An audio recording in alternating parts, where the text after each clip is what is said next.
Let's talk about Batman number 139, Chip Zdarsky. This is a new story starting up. It's kind of continuing from the last one. We're going to use my space system. Story, pacing, artistry, characters, enjoyment. Each category gets a score between 0 and 2. 2's the best you can get in any category. If I give a perfect score in a category, that doesn't mean it's the best thing ever. So if I give the art a 2 out of 2, that doesn't mean the art in this book is better than Alex Ross or Jack Kirby or Neil Adams or something. I'm just saying that this book is what I'm reviewing. That's it. This book in comparison to Batman books, not into comparison to every comic book ever. So this is not better than Watchmen, but I'm not comparing it to that. All right. I'm going to give the storyline, I'm going to give it a 1. I'm going to give it a 1. I like the storyline. If you get a 1, it's a pass. So I do like the storyline here. We've got that Zur and our character, that that Batman, the multicolor Batman. He's kind of possessed Bruce, which I guess it's okay. Bruce is trying to find and capture, kill.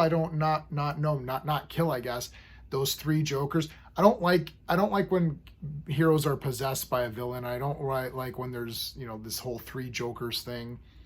That said, Chip is stuck with that angle, so I'm still giving it a 1. I still like the story, but I'm not like super duper dying over it. The backup story is Vandal Savage. He still survived, of course, duh. But he is trapped in Gotham City, so he can't leave Gotham, otherwise he gets weak. So I actually kind of like that angle. That's pretty fun. So for pacing, I'm actually going to give the pacing a 2 out of 2. I found this to be, it's a mystery. But I didn't find it boring or anything like that. And I like this idea that the killer, Joker, supposedly, whoever, knows about Batman and knows where he's trained. There's like a map and there's little bats on the map, and that's all the places that Bruce went to train before becoming Batman. So that's kind of cool. And it is done pretty quickly. So I would have liked a bit more action. So I was almost going to give it a 1.5, but there is some action towards the middle here where he's fighting these doll creature things, so that's kind of neat. And then one of them's the Joker. Oh my gosh! For the art, I'll give it a 1. I like the art. It's a pass. It's good. It suits it. Yeah, it's good. The art is good. That's it. I'm not much more to say about that. Looks good for Batman. I'm close to giving it a 1.5 on the art. I'll think about it. Maybe I will give it a 1.5. I'll give it a 1 for right now. And speaking of the art, I want to let everybody know that we do have our channel memberships are up, and one of our sponsors is Bearded Shirts. So you can see I'm wearing one of their shirts. You can see this is a print all over shirt of Superboy.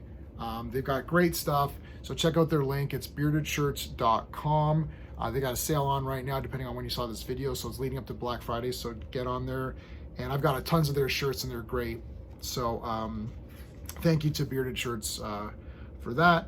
For the characters in this, I'm going to give the characters also a 1 on this one. My thing is that, again, I'm not a big fan of having multiple Jokers. And I'm not a super big fan of Batman's possessed or whatever. That's really all the characters we got in this, but I still like it. Like I'm not like, against it or hate it.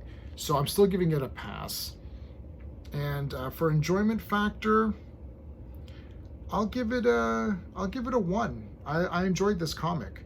I did enjoy the comic, and I will continue reading it. So I do like Chip's run so far. Yeah, so total score is going to be a 6 out of 10. I feel like we need to kind of move on from this. He was possessed because he was kind of already possessed in the last thing. So I'm ready to move on from that. So 6 out of 10 is my final.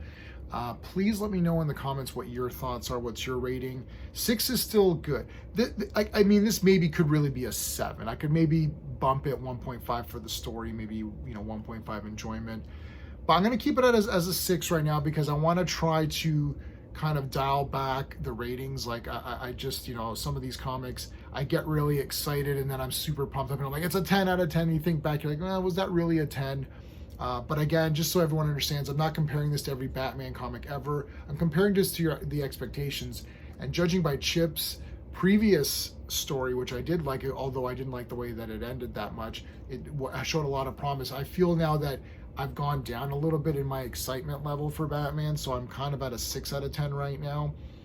I'm still enjoying it. So 5, 6 is a pass, 7 or 8 is really good, and then obviously 9 and 10. Really, if you're getting an 8 or a 9 out of 10, that's really good, right? So there you go. If you like my space rating system, give me a like. If you're so inclined, subscribe, and we do have memberships open as well for the channel, so you can support us that way if you wish. That is it. All right, until next time.